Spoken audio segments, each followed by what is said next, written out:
Hai, kita akan mempelajari ilmu pengetahuan sosial tentang keragaman suku bangsa di Indonesia. Tahukah kamu, bangsa Indonesia merupakan bangsa yang majemuk karena terdiri atas berbagai suku bangsa, adat istiadat, bahasa daerah, serta agama yang berbeda-beda. Suku bangsa itu apa sih, Kak? Suku bangsa adalah suatu golongan manusia yang mengidentifikasi dirinya dengan sesamanya berdasarkan garis keturunan yang dianggap sama dengan merujuk kepada ciri khas seperti budaya, bahasa, agama, dan perilaku. Lalu, di negara kita ini ada berapa suku bangsa? Di Indonesia, banyak sekali suku bangsa. Ayo simak penjelasan kakak berikut ini. Persebaran suku bangsa di Indonesia dari Sabang sampai Merauke berjumlah lebih dari 1.300 suku bangsa. Selain beragam, jumlah maupun besaran populasinya, setiap jenis suku bangsa juga bervariasi. Kelompok suku bangsa di Indonesia tersebar di Provinsi Sumatera, Jawa, Bali, NTB, NTT, Papua, Maluku, Sulawesi, dan Kalimantan. Sedang kelompok suku bangsa terbesar di Indonesia ada di Pulau Jawa. Provinsi Sumatera. Provinsi Sumatera banyak didiami oleh suku Aceh, suku Batak, suku Minang, suku Melayu, dan suku Rejang. Selanjutnya adalah Pulau Jawa. Pulau Jawa merupakan pulau terpadat di Indonesia. Lebih dari 60% populasi penduduk Indonesia ada di Pulau Jawa. Suku-suku yang mendiami Pulau Jawa ada suku Jawa, suku Sunda, suku Betawi, dan suku Madura. Selanjutnya ada Pulau Bali. Suku yang mendiami Pulau Bali ada suku Bali, suku Sasak, suku Sumbawa, dan suku Bima. Lalu di Nusa Tenggara Barat ada suku Bayan, suku Dompu, suku Bima, suku Sasak, dan suku Sumbawa. Lalu di Nusa Tenggara Timur ada suku Ende, suku Tatun, suku Rote, dan suku Manggarai. Provinsi Papua. Papua adalah pulau yang terletak di bagian paling timur Indonesia. Dulunya Papua disebut sebagai Irian Barat atau Irian Jaya. Di sana terdapat banyak sekali suku yang beragam. Contohnya ada suku Huli, suku Asmat, suku Amume, dan suku Muyu. Provinsi Maluku. Maluku menurut catatan sejarah merupakan tanah surga dengan hasil alam berupa cengkeh, emas, dan mutiara. Adapun suku-suku yang mendiami Provinsi Maluku ini ada suku Wayoli, suku Manipa, suku Manggole, dan suku Eda. Provinsi Sulawesi. Sulawesi merupakan pulau terbesar keempat di Indonesia setelah Papua, Kalimantan, dan Sumatera. Adapun suku-suku yang mendiami Pulau Sulawesi ini ada suku Bugis, suku Makassar, suku Toraja, dan suku Mandar. Dan yang terakhir ada Pulau Kalimantan. Kalimantan terkenal dengan julukan Pulau Seribu Sungai karena banyak sungai yang mengalir di pulau ini. Adapun suku yang mendiami Pulau Kalimantan ini ada suku Dayak, suku Banjar, suku Kutai, dan suku Pasar. Suku-suku di Indonesia kan sangat banyak dan beragam. Lalu, apa mereka pernah bertengkar satu sama lain karena perbedaan tersebut? Walaupun memiliki banyak perbedaan, suku-suku di Indonesia tetap hidup bersama dan berdampingan karena mereka yakin bahwa sikap menghargai perbedaan merupakan warisan nenek moyang yang harus terus dilestarikan dan dijaga dalam kehidupan sehari-hari. Lalu, bagaimana caranya menjaga kerukunan antar suku, Kak?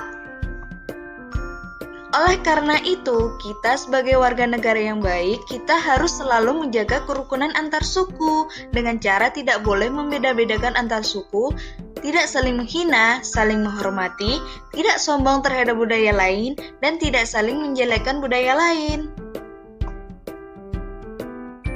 Nenek moyang bangsa Indonesia atau bangsa Indonesia itu awalnya berasal dari penduduk atau orang-orang yang berasal dari daerah Yunan di Tiongkok Selatan.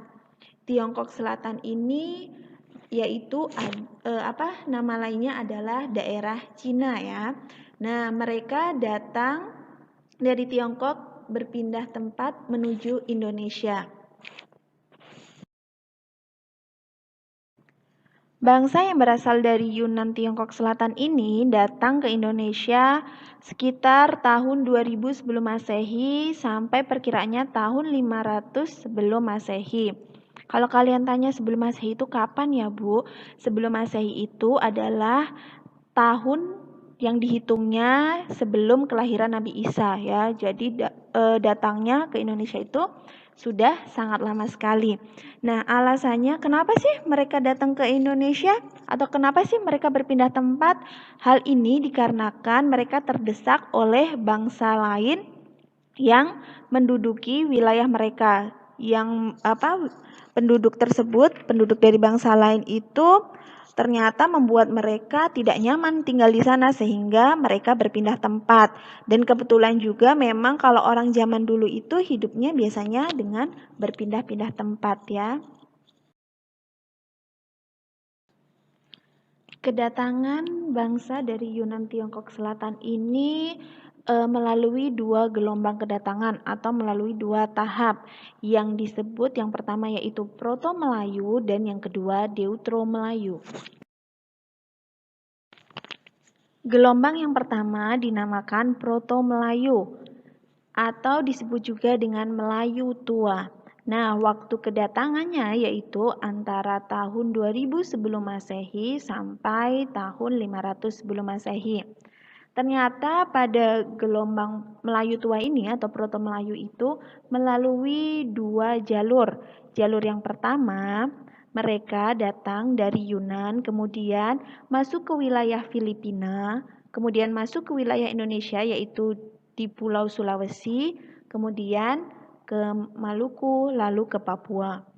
Sedangkan untuk jalur yang kedua, lihat ya yang garis merah ini, mereka dari Yunan, kemudian mereka berpindah ke wilayah Malaysia dan selanjutnya mereka tersebar atau menyebar ke wilayah pulau-pulau di Indonesia seperti Sumatera, Jawa, dan Nusa Tenggara.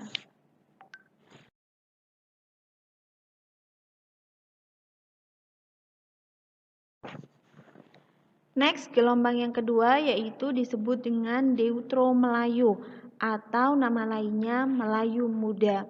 Waktu kedatangan gelombang ini sekitar tahun 5000 sebelum Masehi, ya. Nah, untuk jalur-jalurnya kita perhatikan. Untuk Deutero-Melayu ini yang bagian yang hijau. Mereka datang dari wilayah Yunan, kemudian mereka pergi ke Thailand, lalu ke Malaysia, baru deh menyebar ke berbagai pulau yang ada di Indonesia.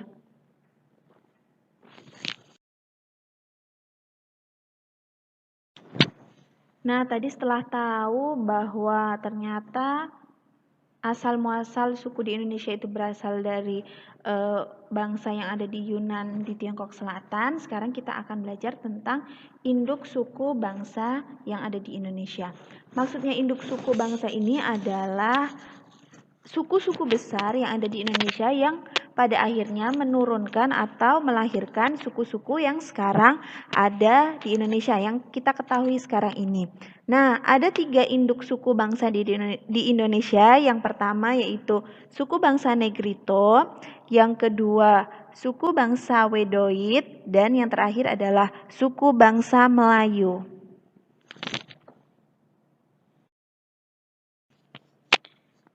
Induk suku yang pertama yaitu suku bangsa Negrito. Nah, suku ini merupakan penduduk paling awal yang ada di Kepulauan Melayu. Ciri-ciri dari suku bangsa Negrito ini biasanya berkulit hitam, rambutnya keriting, dan tubuhnya berukuran pendek. Nah, suku bangsa inilah yang menurunkan suku yang ada di daerah Papua.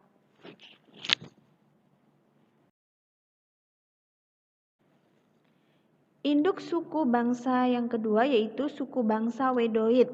Ciri-ciri dari suku bangsa ini memiliki kulit sawo matang, atau tidak terlalu gelap maupun tidak terlalu putih ya.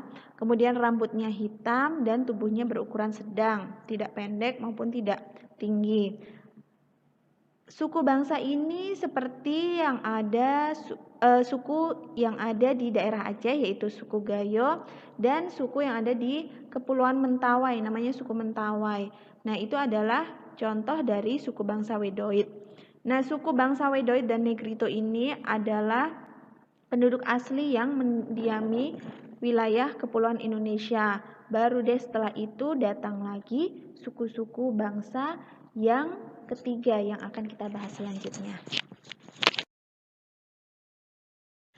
Induk suku bangsa yang ketiga yaitu suku bangsa Melayu. Suku bangsa Melayu ini merupakan suku bangsa pendatang ya yang menempati wilayah di Indonesia. Suku bangsa Melayu ini dibedakan menjadi dua golongan, yaitu suku bangsa Melayu tua dan Melayu muda. Untuk Melayu tua, mereka memiliki kebudayaan, cirinya mereka memiliki kebudayaan yang masih asli atau belum dipengaruhi oleh budaya dari luar. Ya, jadi budayanya masih asli sesuai dengan apa yang diajarkan oleh nenek moyang mereka. Contohnya yaitu ada suku Dayak di Kalimantan, kemudian suku Batak di daerah Sumatera dan suku Toraja di Sulawesi Selatan. Kemudian untuk suku Melayu muda, ini sudah banyak dipengaruhi oleh pedagang ataupun pendatang yang mendatangi wilayah Indonesia, sehingga kebudayaannya pun sudah mulai tercampur ya, tidak asli 100% dari yang dibawa oleh nenek moyang. Nah, suku bangsa Melayu muda ini contohnya ada suku Jawa, kemudian suku Minang di Sumatera Barat dan suku Bali di Pulau Bali. Nah, yang terakhir yaitu tentang penyebab keragaman suku bangsa di Indonesia. Minggu kemarin kalian sudah belajar tentang berbagai macam suku yang ada di Indonesia. Seperti contohnya, kalau di Pulau Jawa ada suku Jawa, ada suku Sunda. Kalau di Pulau Sumatera ada suku Batak, kemudian ada suku Minang, ada suku Gayo, ya. Kemudian misalnya di suku Papua nanti ada suku Asmat, ada suku Dani, ada suku Fak-Fak dan lain sebagainya. Nah, di situ kok bisa ya banyak sekali suku-suku yang ada di Indonesia? Ternyata ada sebabnya kenapa suku-suku di Indonesia ini beragam atau menjadi banyak. Nah, ada 4 hal yang menyebabkan keragaman suku bangsa di Indonesia. Yang pertama adanya perbedaan ras, kemudian perbedaan lingkungan geografis, perbedaan latar belakang sejarah, dan perbedaan kepercayaan atau perbedaan agama. Yang pertama yaitu perbedaan ras asal. Nah, di sini maksudnya bahwa ternyata setiap wilayah itu memiliki induk suku yang berbeda. Seperti yang sebelumnya kalian ketahui bahwa di Papua. Nah, di Papua itu rasnya atau induk sukunya dari bangsa Negrito, sedangkan nanti berbeda lagi dengan bangsa yang ada di misalnya di contohnya tadi yang suku bangsa Wedoid yang ada di daerah Sumatera. Nah, perbedaan ras itu menyebabkan suku-suku yang ada di Indonesia pun menjadi lebih beragam. Kemudian yang kedua, perbedaan lingkungan geografis. Nah, ini hubungannya adalah tentang bentuk bumi kita ya. Nah, misalnya di wilayah pegunungan. Di suatu wilayah pegunungan nanti ada yang mendiami suatu suku tersendiri. Nanti akan berbeda dengan wilayah ketika dia mulai masuk ke perkotaan. Misalnya contohnya di daerah Jawa Timur. Di daerah Jawa Timur itu di wilayah daerah Gunung Bromo itu dia nama sukunya adalah suku Tengger ya, yang tinggal di daerah pegunungan itu suku Tengger. Namun beda ketika sudah memasuki wilayah kota atau wilayah yang lain, bukan di daerah pegunungan lagi, kebanyakannya adalah suku Jawa. Yang ketiga yaitu perbedaan latar belakang sejarah. Nah, di sini maksudnya bahwa ternyata sejarah yang ada itu juga mempengaruhi keberagaman suku. Misalnya contohnya suku Betawi. Nah, suku Betawi ini kan tinggalnya di daerah Jakarta ya. Nah, ternyata pada zaman dahulunya sejarahnya bahwa suku ini munculnya juga dipengaruhi oleh adanya pengaruh dari luar, adanya pedagang-pedagang yang singgah ke daerah Jakarta, biasanya pedagang Arab ya. Nah, akhirnya mereka pun juga memiliki kebudayaan yang berbeda. Berbeda dengan misalnya suku Baduy ya. Suku Baduy ini ada di wilayah Banten. Mereka tinggalnya di pedalaman ya, di daerah hutan, sehingga mereka pun masih sangat menjaga adat istiadat atau kebudayaan mereka, karena mereka tidak tersentuh oleh budaya lain ya. Walaupun saat ini pun kalau di suku Baduy sudah ada dua macam. Ada suku Baduy dalam yang memang masih benar-benar menjaga warisan leluhur nenek moyang mereka. Namun ada juga Baduy luar yang sekarang mulai sudah mengenal berbagai macam pengaruh dari luar, seperti mereka pun sekarang sudah mengenal teknologi atau mereka sudah tinggalnya pun di rumah-rumah seperti yang kita tempati. Next, yang terakhir yaitu adanya perbedaan agama dan kepercayaan. Nah, di sini juga berpengaruh karena ternyata suatu agama pun juga ada yang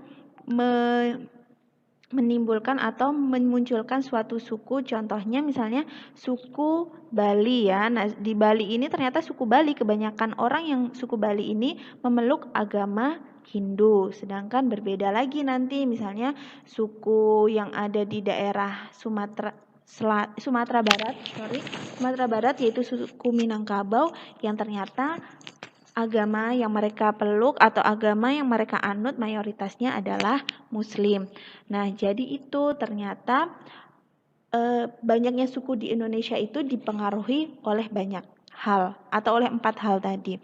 Nah, tugas kita yaitu walaupun banyak sekali suku di Indonesia yang kurang lebih ada sekitar 600-an, itu bukan berarti menjadikan kita bersikap acuh atau kita menjadi menjelek-jelekan, kita menjadi bercerai-berai. Tidak ya, meskipun banyak suku, kita harus menjaga persatuan dan kesatuan negara kita, dan juga kita harus hidup rukun karena di situ keberagaman suku itu adalah anugerah dari Allah Subhanahu wa Ta'ala. Karena ternyata di dunia ini ada juga loh negara yang hanya memiliki satu suku seperti Korea tuh, itu nggak ada kan macam-macam suku seperti kita. Makanya kita sebagai penerus bangsa ini harus tetap menjaga kerukunan dan kelestarian budaya di Indonesia. Oke, itu dia tadi materi IPS untuk hari ini. Silahkan disimak saja ya. Ini Ibu hanya memberikan materi untuk belajar.